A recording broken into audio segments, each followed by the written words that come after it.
Welcome है friends हमारे YouTube channel success 91 में। फ्रेंड्स बहुत ही महत्वपूर्ण क्वेश्चन है जो कि आने वाली सभी परीक्षाओं के लिए वेरी वेरी इंपॉर्टेंट है। तो फ्रेंड्स बिल्कुल भी वीडियो को स्किप ना करें और पूरा वीडियो फ्रेंड्स लास्ट तक देखें।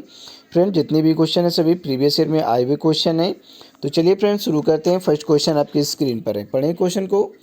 पोषण का उद्देश्य क्या है? बताएं फ्रेंड्स क्या होगा इसका राइट आंसर, गेस करें। क्वेश्चन को अच्छे से पढ़ लें उसके बाद आंसर दें। पोषण का उद्देश्य क्या है? बताएं फ्रेंड्स क्या होगा इसका राइट आंसर। तो देखिए फ्रेंड्स यहाँ पे ऑप्शन डी आपका राइट होगा, उपर्युक्त सभी। उपर्युक्त सभी शरीर की वृद्धि एवं विकास, शारीरिक क्रियाओं के लिए ऊर्जा की पूर्ति, रोगों से सुरक्षा। ऑप्शन डी यहाँ पे फ्रेंड्स राइट है आपका। यहाँ पे हम एक्सप्लेन देखते हैं फ्रेंड्स।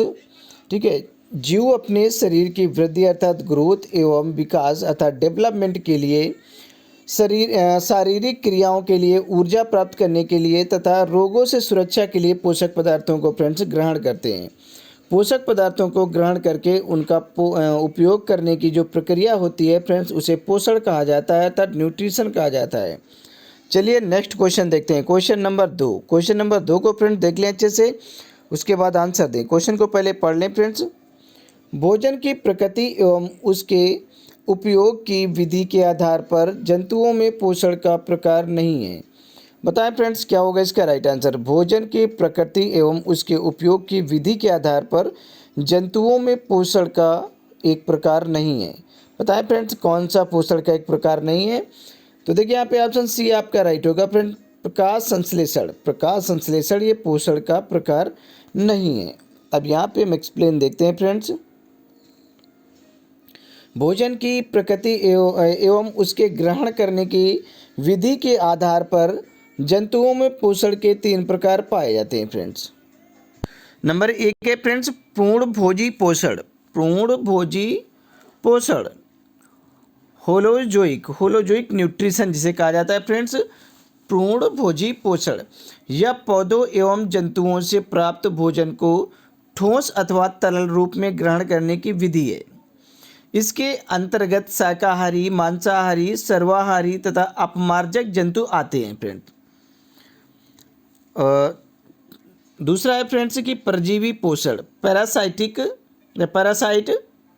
न्यूट्रिशन, परजीवी पोषण। इसके अंतर्गत एक जंतु किसी अन्य जंतु अर्थात होस्ट इसके अंतर्गत एक अन्य जंतु किसी अन्य होस्ट या जंतु के साथ स्थायी अथवा अस्थायी संपर्क बनाकर उससे अपना भोजन प्राप्त करता है। जैसे कि बाह्य परजीवी आपका जोंक हो गया, जूं, मच्छर तथा आंतरिक परजीवी गोलकृमि या फीताकृमि। 3 नंबर है कि मृतोपजीवी पोषण,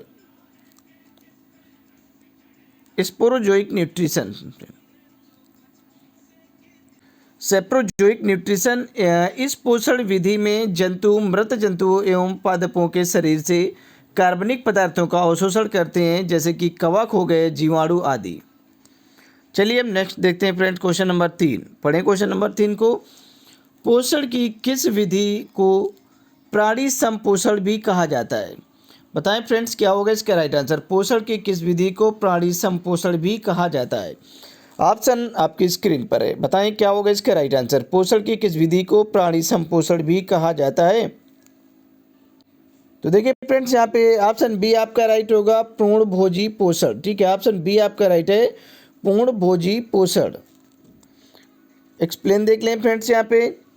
पूर्णभोजी पोषण को ही प्राणी संपोषण भी कहा जाता है। पूर्णभोजी पोषण को ही प्राणी संपोषण भी कहा जाता है।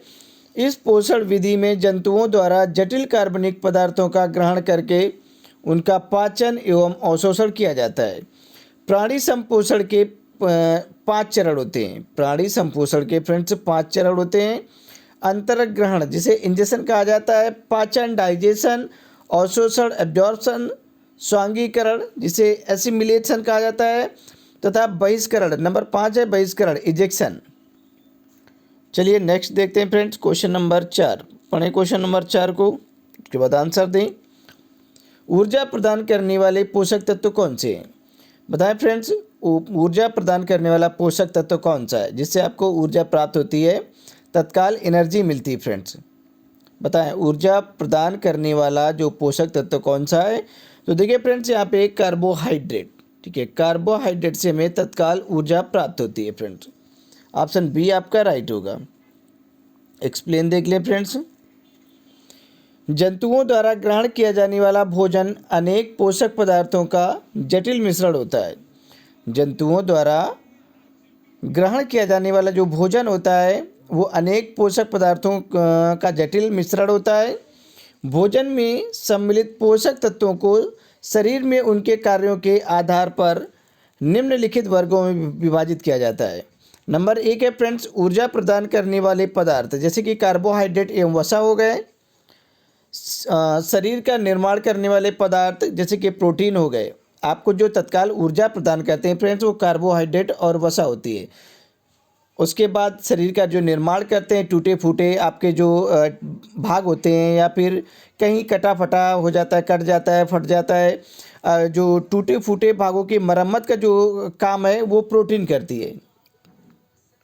जैसे कि कोई अंग कट जाए, फट जाए, कुछ भी हो जाए तो फ्रेंड्स उनकी मरम्मत करने का काम किसका है? प्रोटीन का है।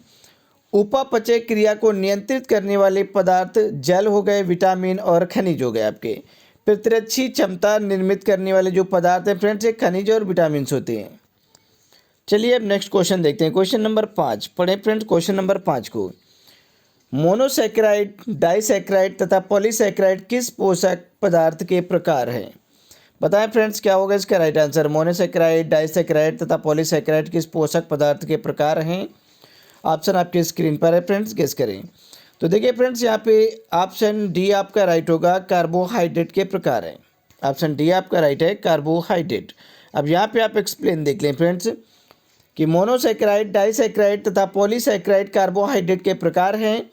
मोनोसैकेराइड सबसे सरल कार्बोहाइड्रेट होते हैं, जैसे कि आपका ग्लूकोज, फ्रक्टोज आदि। जो मोनोसैकेराइड हैं ये सबसे सरल कार्बोहाइड्रेट होते हैं, आपके ग्लूकोज, फ्रक्टोज इत्यादि। डाइसैकेराइड मोनोसैकेराइड के 2 अणुओं से मिलकर बनते हैं। जो डाइसैकेराइड हैं ये मोनोसैकेराइड के 2 अणुओं से मिलकर बनते हैं, जैसे कि जबकि पॉलीसैकेराइड अनेक मोनोसैकेराइड अणुओं से मिलकर बनते हैं। जो पॉलीसैकेराइड हैं ये अनेक मोनोसैकेराइड अणुओं से मिलकर बनते हैं।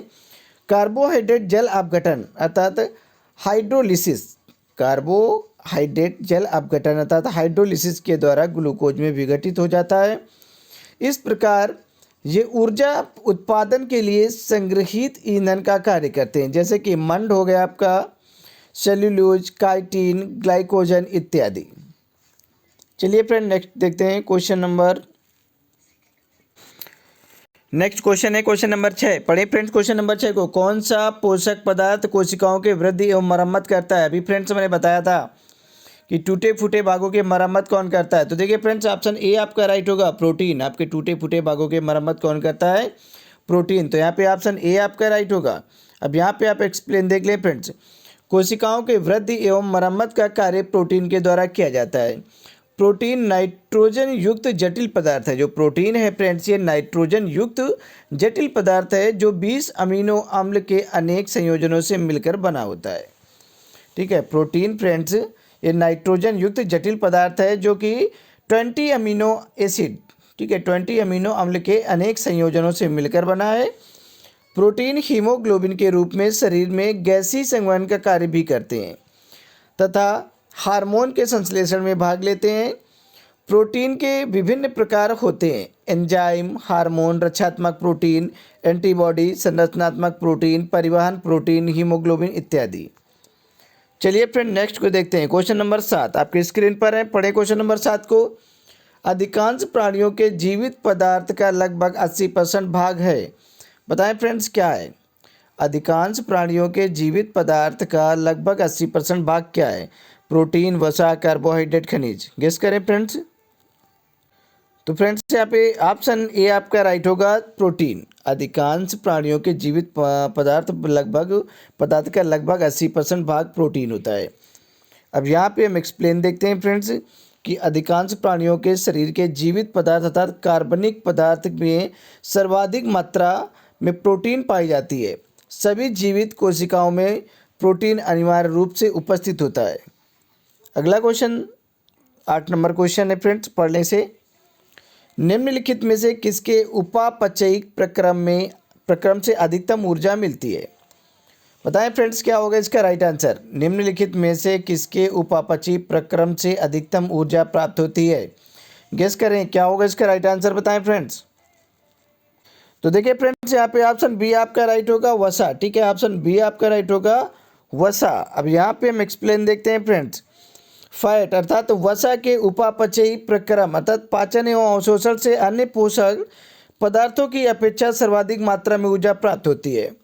पूर्ण ऑक्सीकरण की स्थिति में 1 ग्राम वसा से 9.3 किलो कैलोरी ऊर्जा प्राप्त होती है। 1 ग्राम ग्लूकोज अर्थात कार्बोहाइड्रेट से 4.2 किलो कैलोरी ऊर्जा प्राप्त होती है और 1 ग्राम प्रोटीन से 5.4 किलो कैलोरी ऊर्जा प्राप्त होती है। चलिए फ्रेंड अगला क्वेश्चन देखते हैं, क्वेश्चन नंबर 9। पढ़े क्वेश्चन नंबर 9 को। तरुण तथा वृद्ध व्यक्तियों में प्रोटीन की आवश्यकताएं होती हैं। बताएं फ्रेंड्स क्या होगा इसका राइट आंसर। तरुण तथा वृद्ध व्यक्तियों में प्रोटीन की आवश्यकताएं हैं। तो देखिए फ्रेंड्स यहाँ पे ऑप्शन सी राइट होगा। यहाँ पे वृद्धों में उच्चतर और तरुणों में न्यूनतर। ऑप्शन सी आपका राइट होगा। अब यहाँ पे एक्सप्लेन देखते हैं फ्रेंड्स कि वृद्ध व्यक्तियों को तरुणों की अपेक्षा अधिक प्रोटीन की आवश्यकता होती है क्योंकि वृद्धावस्था में उनके शरीर में मांसपेशियां तथा हड्डियां कमज़ोर हो जाती हैं तथा शरीर में प्रोटीन संश्लेषण की दर भी कम हो जाती है। अगला क्वेश्चन है फ्रेंड्स क्वेश्चन नंबर 10। पढ़ें क्वेश्चन नंबर 10 को, उसके बाद आंसर दें फ्रेंड्स। सिंपल क्वेश्चन है और सभी पूछे गए क्वेश्चन है। बताएं फ्रेंड्स क्या होगा इसका राइट आंसर। निम्नलिखित भोज्य पदार्थों में से किसमें सभी अनिवार्य अमीनो अम्ल उपस्थित नहीं होते? बताओ फ्रेंड्स क्या होगा इसका राइट आंसर, गेस करें। निम्नलिखित भोज्य पदार्थों में किसमें सभी अनिवार्य अमीनो अम्ल उपस्थित नहीं होते हैं? तो देखिए फ्रेंड्स यहाँ पे आपका सोयाबीन तो होगा क्योंकि इसमें सभी अमीनो अम्ल उपस्थित होते हैं। ठीक है, सोयाबीन में सभी अमीनो अम्ल उपस्थित होते हैं और अंडा में भी उपस्थित होते हैं, दूध में भी उपस्थित होते हैं, बट ये चावल है आपका। ठीक है, यह आपका राइट होगा। इसमें सभी अनिवार्य अमीनो अम्ल उपस्थित नहीं होते। ऑप्शन ए राइट होगा। एक्सप्लेन देखते हैं यहाँ पे हम। प्रोटीन का निर्माण करने वाले 20 अर्थात जो 20 अमीनो अम्ल में से 9 को अनिवार्य अमीनो अम्ल अर्थात एसेंशियल अमीनो एसिड माना जाता है। ऐसे खाद्य पदार्थ जिनमें 9 अनिवार्य अमीनो अम्ल की उपस्थिति प्रचुर मात्रा में होती है वे संपूर्ण प्रोटीन अर्थात कंप्लीट प्रोटीन कहलाते हैं। दूध, मछली, अंडा, मांस तथा सोयाबीन आदि खाद्य पदार्थों में सभी अनिवार्य अमीनो अम्ल पाए जाते हैं। 9 अमीनो अम्ल इस प्रकार है friends. Tryptophan, threonine, isoleucine, leucine, lysine, methionine, cysteine और ये आपका फेनेलेलिन, टायरोसिन, वैलिन तथा हिस्टिडीन। अगला क्वेश्चन है फ्रेंड्स क्वेश्चन नंबर 11 है आपकी स्क्रीन पर। पढ़ें क्वेश्चन नंबर 11 को।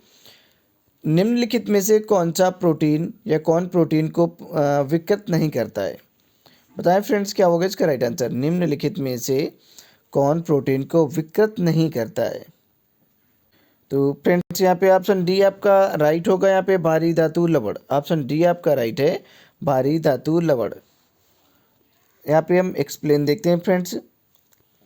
प्रोटीन का निर्माण अमीनो अम्लों के संयोजन से होता है तथा अमीनो अम्ल कार्बन, हाइड्रोजन, ऑक्सीजन एवं नाइट्रोजन के संयोजन से बनते हैं। कभी कभी इनमें गंधक अर्थात सल्फर भी मिलाया जाता है। चलिए फ्रेंड नेक्स्ट क्वेश्चन देखते हैं क्वेश्चन नंबर 12। क्वेश्चन नंबर 12 है आपकी स्क्रीन पर। पढ़ें फ्रेंड्स क्वेश्चन नंबर 12 को। अल्फा केराटिन नामक प्रोटीन उपस्थित होता है। बताएं फ्रेंड्स ये किस में उपस्थित है? अल्फा केराटिन नामक प्रोटीन किस में उपस्थित होता है? रक्त में, त्वचा में, ऊन में, अंडा में, किस में उपस्थित होता है फ्रेंड्स बताएं। तो देखिए फ्रेंड्स यहाँ पे ऑप्शन बी आपका राइट होगा, त्वचा में उपस्थित होता है। अल्फा केराटिन नामक जो प्रोटीन होती है वो त्वचा में उपस्थित होती है। यहाँ पे हम एक्सप्लेन देखते हैं फ्रेंड्स कि अल्फा केराटिन नामक तंतुमय प्रोटीन समूह का एक प्रकार होता है। अल्फा केराटिन प्रोटीन स्तनधारियों अर्थात मैमल्स की त्वचा के बाह्य स्तर अर्थात एपिडर्मिस, बालों में, नाखूनों में, जंतुओं एवं सींगों या फिर खुरों आदि में पाया जाता है। बीटा कैरोटीन नामक प्रोटीन पक्षियों एवं सरीसृप में पाया जाता है। जो बीटा कैरोटीन है ये फ्रेंड्स आपका प्रोटीन जो है पक्षियों में और जो सरीसृप होते हैं उनमें पाया जाता है। और इससे पक्षियों के पंखों और जो आपके पंख होते हैं फ्रेंड्स, नेल्स नाखून होते हैं, पंजे जो आपके क्लाज होते हैं, ठीक है, पंखों अर्थात विंग्स हो गए, नेल्स हो गए, क्लाज हो गए, और जो आपकी बीक हो गई अर्थात चोंच हो गए, तथा सरीसृप के जो सल्क होते हैं स्केल्स तथा कवचों सेल्स का निर्माण होता है। तो फ्रेंड्स ये हमारा लास्ट क्वेश्चन था। चलिए मिलते हैं किसी नेक्स्ट वीडियो में, तब तक के लिए बाय बाय, टेक केयर।